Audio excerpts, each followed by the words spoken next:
সরকারি চাকরিতে কোটা বাতিল নিয়ে চলমান আন্দোলন প্রসঙ্গে শিক্ষামন্ত্রী মহিবুল হাসান চৌধুরী নোভেল বলেছেন, কিছু বিষয় রাজপথে সমাধান সম্ভব নয়, কোটা নিয়ে নির্দেশনা দ্রুত আসবে। শিক্ষামন্ত্রী বলেন, বুধবার উচ্চ আদালতে এই সংক্রান্তে একটি শুনানি রয়েছে, আশা করছি সেখানে সমাধানযোগ্য কোনো আদেশ আসতে পারে। মঙ্গলবার বিকেলে আন্তর্জাতিক মাতৃভাষা ইনস্টিটিউট অডিটোরিয়ামে নৈপুণ্য অ্যাপ, জাতীয় পাঠ্যক্রম পোর্টাল ও বিষয়ভিত্তিক অনলাইন ট্রেনিং কার্যক্রমের উদ্বোধনী অনুষ্ঠানে সাংবাদিকদের সঙ্গে আলাপ করে শিক্ষামন্ত্রী এসব কথা বলেন।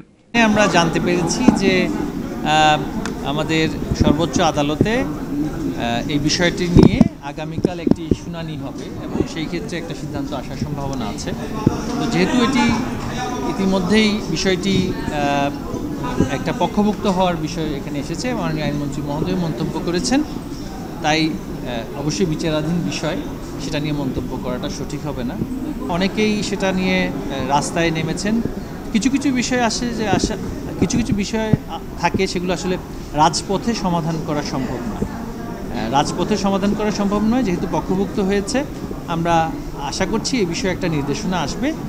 শিক্ষকদের আন্দোলন নিয়ে শিক্ষামন্ত্রী বলেন, সর্বজনীন পেনশনের সিদ্ধান্ত অর্থ মন্ত্রণালয়ের, এই বিষয়ে সরকার যে সিদ্ধান্ত দিয়েছে সেটি রয়েছে। 1 জুলাই পরবর্তী থেকে যে সমস্ত শিক্ষকগণ আমাদের বিশ্ববিদ্যালয় সমূহে যোগদান করবেন এবং স্বায়ত্তশাসিত প্রতিষ্ঠানের অন্যান্য কর্মকর্তারাও যেখানে যোগদান করবেন, সেই বিষয়ে অর্থ মন্ত্রণালয় থেকে একটি নির্দেশনা আছে।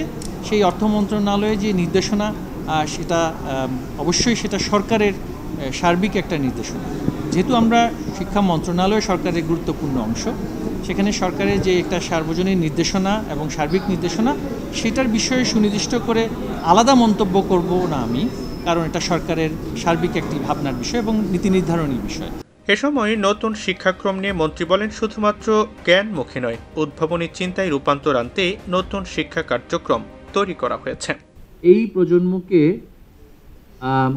শুধুমাত্র জ্ঞানমুখী নয়, দক্ষতামুখী এবং সেটা প্রায়োগিক দিক থেকে তাদেরকে এগিয়ে নিয়ে যাওয়া এবং উদ্ভাবনী শক্তির বিকাশ ঘটানো, ইনোভেশন আমরা যেটা বলছি, ইনোভেশনের যে বিকাশ ঘটানো, সেটা কিন্তু আমরা বৈশ্বিক যেই অঙ্গীকার তিনি করেছেন এবং আমাদের দেশের জন্য সেটা তিনি করেছেন, এই রূপান্তরের কাজটা কিন্তু এখন আমরা এমন একটা পর্যায়ে এসেছি যে আজকে একটা প্ল্যাটফর্ম, একটা অ্যাপ্লিকেশন, যেই বাংলাদেশে বিদ্যুৎ ছিল না, সেই বাংলাদেশের নিম্ন মাধ্যমিক থেকে মাধ্যমিক পর্যায়ের সকল শিক্ষার্থী একটি অ্যাপ্লিকেশনের মাধ্যমে তাদের মূল্যায়নটা রেকর্ড হচ্ছে ন্যাশনালি, প্রত্যেকটা শিক্ষার্থী।